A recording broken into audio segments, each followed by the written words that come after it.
Please be advised that the views and opinions of the host and guests do not reflect those of the station, the management, and its network.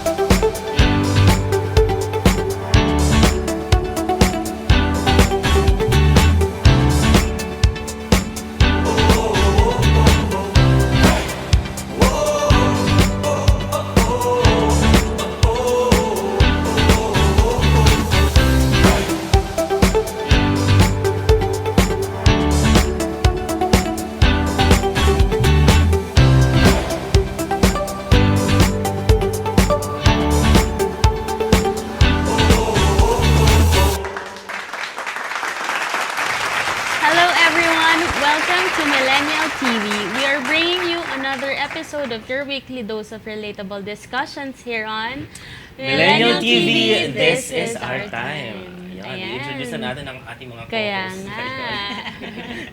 Siyempre, ang gwapong-gwapong si Chris Abay, ang ating mysterious hunk.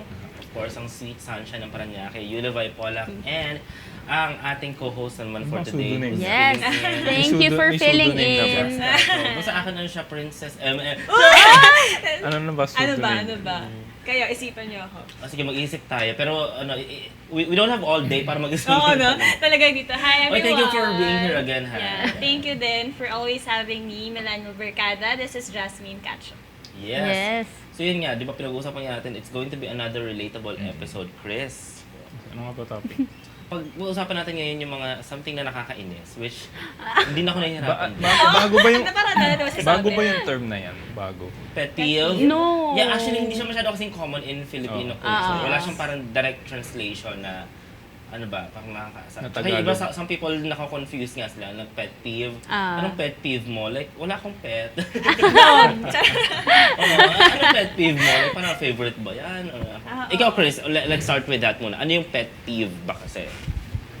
Naalala ko way back nung high school ako.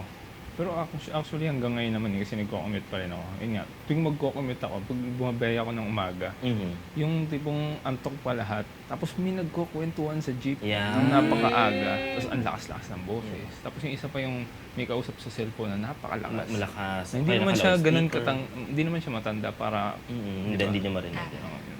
Actually, parang common etiquette yun eh. Kahit sa elevator di ba? Don't talk too loud. Pag sa mga public transportation, gano'n. Pati yung nanonood ng video na todo Naka-loudspeaker, yung volume. yeah. Parang sarap offer na, Gusto mo earphones? earphones. Ikaw, Yulabay, ano yun? Sa akin, yung pinaka nakaka-annoy. Oo, yeah. Ano ba? In general, pinaka-ayaw ko kasi kunyari nagde-drive. Kunyari kahit yung tatay ko nagde-drive, yung ang bagal yung nasa harap. Tapos hindi nasa pa yung fast lane. overtake. Tapos nasa fast lane kayo. Ayun. Ang pet peeve naman ng common ng mga drivers, yung mga backseat driver, yung comment ng comment. Parang, Yes! mayroon nila yun. Oo, totoo yan. Ikaw na kaya Hindi mag-drive. sumising na, oo, wala ka mag-drive. Di ba? Parang kahit kapag naglalakad ka lang yung mga Yung sobrang mabagal. bagal Ayan, oo, maglakad, yung di ba? parang- Tsaka Ano sa ba to? escalator, yung Di mga gumilid. tumatayo dun sa gilid. Yung parang ano. Wala kasi sa culture natin yung mga ganon. Kasi nga di ba dito sa Philippines, sabi nila, kaya daw mababagal usually ng mga Filipinos because of our weather. Kasi nga it's very mainit. So parang lahat ng tao dito very chill. Nagtatry na parang dahan-dahan. Unlike pag nasa mga malalamig na lugar ka, kasi when I was in Sydney yung winter, lahat mabibilis. Lahat sa kanila. Para kasi lahat na nagmamadali. Kasi hindi ka naman pagpapawisan. Hindi ka naman maglalapot kahit pa mabilis ka maglakad or kahit pa halos tumatakbo. Parang nasanay sila sa ganun. Sa Philippines, very chill. So tayo, as mga millennials na kumaga parang on the go, hindi tayo sanay na parang yun nga, sa escalator nakatayo sa left. Kaya naman sa elevator, ang bagal-bagal, punong-puno, yung mga ganyan. So, sa'yo, ano sa'yo? Hindi ko sure yung direct translation ng pet peeve ha. Pero kasi the way I see it, yung pet peeve, yung sana yung mga simpleng bagay lang na we find super annoying.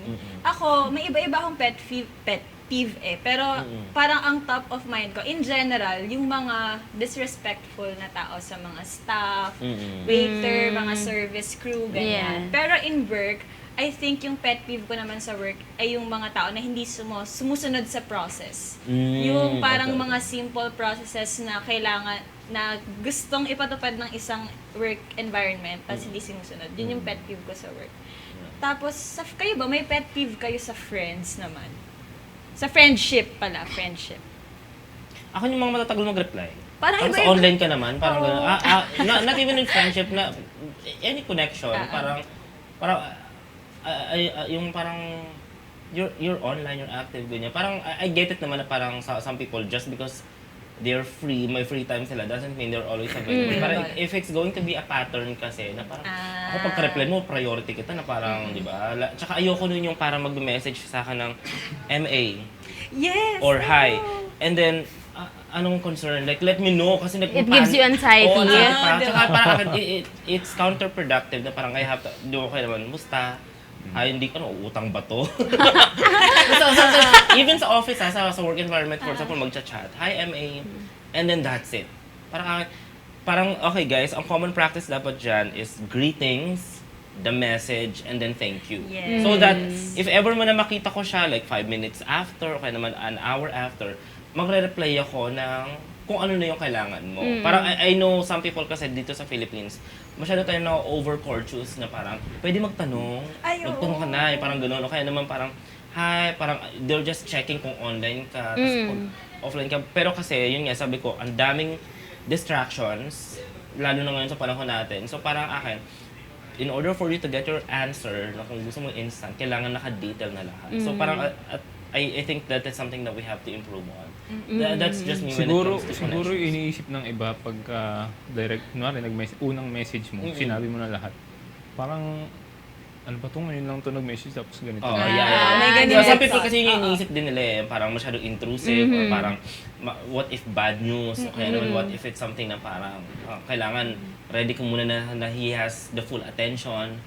I think there are exceptions to the rule naman. Pero kasi when it comes to parang you're just requesting for something. For example, can you email me this? O kaya naman, na hindi naman pala ganun ka-serious yung issue. Let me know. Or sabihin nyo na direct to the point. Kasi yung mga tao nag-overthink pa yan. Totoo. Ano ba to?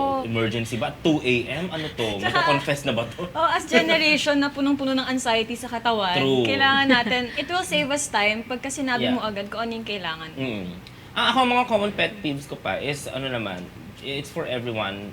Usually kasi parang environment related eh. Like for example, sa bahay may delivery, tapos di ba naka-plastic yan. And then parang sisirain yung plastic. Yung parang they don't even care about like recycling it na pwede pa siya maging trash ganun bag. ako, o kaya naman- NA. Oo, I hate that. No, I hate it. Na parang some people, they don't care about parang yung single-use plastic and then parang they just throw it away. Halimbawa yung destroy. mga pinang-grocery Lalo na mo. pag paper bag. Oo, mga Oo paper naman, bag. Yeah, mga nire-recycle ganyan. yung paper bag. Naiinis lang ako kasi parang I know na parang doing that won't really save the world. Pero at least yung mga small acts of ano lang, yung mga parang pagko-conserve. Just because you can pay for it doesn't mean na parang you can just be careless na about the environment. Yung mga ganun. Tsaka yung mga nagtatapon ng basura or iniiwan yung mga pinagkainan nila sa... O kaya naman, yeah, some people kasi sabi nga, di ba, wala nga sa culture natin dito na nagliligpit. Yung For example, Claygo. yung Claygo, yung cleaner sago sa mga fast food or restaurant. Pero at least, wag mo namang babuyin yung Oo, parang tama. it reflects on you. Tsaka don't make it harder for the staff na Yes. maglilinis. Kasi di ba, they have a lot of work to do na nga eh. Yun yung akin more on ganun. Ito parang Cleanliness. pinakamalala yung may nakita ko. Kaso hindi siya Pinoy eh. Nag-spit siya sa daan. Yeah. So parang, Correct. Yun nga, nakakainis din yun actually, yung mga nagsispit sa daan. Lagi nga tinatanong ng ate ko, gaano ba karami yung saliva sa bibig mo na hindi mo kayang lunukin yan muna at kailangan mo pang iduras sa sahig, diba? Sa dinner Ay, sorry po. Pero kasi sabi ko nga, parang sometimes kasi dito, they can get away with it here in the Philippines. Yes. Pero try nilang gawin yan sa ibang bansa. Like, Oo. sa ibang countries kasi, di ba, parang sobrang linis. So, may hiya ka na talagang magtapon.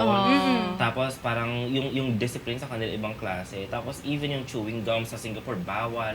Yung mga ganong levels ng ano na, I think kasi nag-start talaga to doon pa. So, kung dito sa atin, kailangan, parang it takes to break a habit na bad Kaya nga dito sa atin, pag maglalakad ka sa sidewalk, parang as much as possible na gusto mo maglakad, hindi ang panghimi. Oo. Nakalagay na nga na bawal umihi, pero sobra. mga ito yung ihi So, alam mo, for example, sa mga ganyan, sa tingin niyo ba, people are aware na meron silang mga nagagawang annoying habits like that?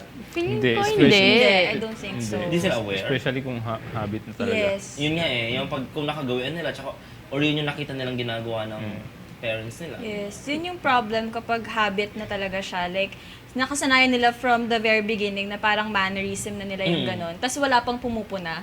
Feeling ko kaya rin na-maintain yung ganong attitude or ganong mannerisms dahil nga, nakasanayan na. Tapos yung mga tao pa sa paligid, walang enough courage to let them know na, ay, mali ang ginagawa mo. Kasi yung mga ganyan nga, pet peeves natin, super mga simpleng bagay lang siya kung tutuusin So, dapat sana madali siyang punahin. Pero dahil nga it's becoming common sa culture natin, mas nagiging mahirap siyang itama. At saka kasi dito sa atin, kung parang, baka inisip nila pag nag-call out ka or nag-feedback ka, parang Judgmental ang sensitive, ka. ang sensitive Grabe naman naman, nito. oo. Parang, for example, mumumuya, tapos malakas yung bibig, di ba? Malakas mumuya. Di ba, Isa pet pa peeve yan. mo. Karamihan, pet peeve din yan. Parang ingi-ingi. Tapos parang, how will you call it out? Na, for example, tita mo yun. O kung naman, lolo mo, yung mga ganyan, kung mga matatanda na. Tapos parang isipin na yun, pagbigyan mo na lang. Pero kasi syempre may mga nakakakita nga sa kanila na parang they would think that it's just normal and it's okay. So, how do you call it out, Chris? Pag feeling mo? Paano mo Wala, siya? hindi ako tumitingin. Parang hindi ako mainis. Ay, Ikaw ikaw na na lang nag-adjust. mag-adjust. Pero na-call out ka na ba dahil sa mga parang annoying sa paningin ng tao? Feeling mo pet peeve mo? Parang wala. May awareness ka ba sa mga ginagawa mo? Yung ako mismo. Oo. Ikaw For mismo example, gumagawa. Wala pa naman. Perfect niya talaga. Siguro yung siguro yung bigla na lang ako nag-disappear. Yung ganun. Ay, lagi mo lagi Uy, oo, sinasabi. napansin ko yun. Oo. Napansin ko sa Sabi kanya iba-iba yun. na naman yung nag-deactivate. Pero akin, I forgive Chris. Like, everyone goes through different naman in life. Inis si Emmy. Forgive ko. Bigla niya. Wait lang. Seryoso, kapag tayo ba yung ganun, makapapatawad ba rin ba kami, Eme? O, tamo? I think Ganyan siya. you're an adult. You guys are adults. Grabe, You should know maturity. Grabe. that. Yeah. Hindi, ako, Chris, kasi, guys are not perfect. We're expecting too much from them. Yun lang for me. Nagpapawis yung kamay ko. Nakakagigil. Ito, karamihan kasi ng mga pet peeves nga, sabi ko nga, di ba, culture-based. For example, sabi nga nila, di ba, most Filipinos are tamad or parang dahan-dahan nga kumilos because parang naipamana rin siya ng mga Passed on na siya. oo, na-pass on siya from yung mga previous ancestors. Yes. Di ba? So kung parang yung sanay kayo sa bahay ninyo na parang lahat lang talaga nakaupo until may nakalatag ng pagkain, yung mga gano'n. So I think yun nga yung napapasa-pasa sa generation. Tsaka pansinin mo, pag nasa ibang bansa naman tayo, tapos nakikita natin yung culture ng ibang mga tao, sumusunod naman tayo. Yeah. Like yung common etiquette lang sa mga escalator, ganun naman tayo pag nasa ibang bansa, yung pagtatapon natin ng mga kalat sa trash bin. Kasi feeling ko, kung nasan tayo, talagang parang nagbe-blend in lang naman tayo. So True. kung kaya nating mag-start with the simple things na gagawin natin, magiging ano talaga Totoo siya. yan. Big Kasi, thing siya. parang pag nasa BGC ako parang sobrang sinusunod ko yung traffic rules. Like, hindi talaga ako tumatawid. Diba? Na hanggat di pa nag-green. Kasi tapos, even yung mga enforcer, even yung mga ano ko na nagda-drive dito, kasi they know na may mga body cams, yung mga enforcers. Kung mga parang wala kang kawala. Pero pag nasa ibang lugar ako, like for example, not even in the province, para sa ibang city, parang inisip ko, ay, sanay naman yung mga tao rito. Oo. Parang pag tumuwid ka doon, parang normal siya. Parang maluwag, lenient. Kumbaga, parang, so ang akin, when it comes to rules, o kaya naman laws, kailangan parang, kung nasaan ka nga, feeling ko kailangan maging ano siya, anong tawag dyan, yung parang standard sa lahat. Na parang porke nag-a-apply sa Makati or sa BGC yung ganitong rule, dahil medyo, ano na yung city na yon, you can get away with it. Which happens all the time din naman kasi. Parang iniisip yung mga tao na, parang lalo na pag taga doon ka, parang hindi ko lang gagalaw sa'yo dito, taga dito ka. Oo. Mindset ng mga Pinoy yan no? True. I think yun yung mahirap kasi when you're trying to change a habit o kaya naman a behavior, you're going to deal with a lot of factors kasi yun nga yung number one, yung age, personality. Kasi yung iba, very strong yung personality na hindi mo talaga mabibigyan ng feedback. So, I think when we come back, diba, we will talk more about kung ano pa yung mga parang pwede natin magawa. Or at O least yung what we can... yung mga annoying sa inyo. Yes. Sige. Walang annoying sa'yo, Chris. Ay, Sige na. ayaw Chris. tumigil talaga. Go na. Ama ka na, MA. Ayan, sa next segment, pag-uusapan naman natin kung paano natin i-handle or how are we going to deal with our pet peeves. Ayan, stay tuned as we will continue to talk about more about this here on Millennial TV.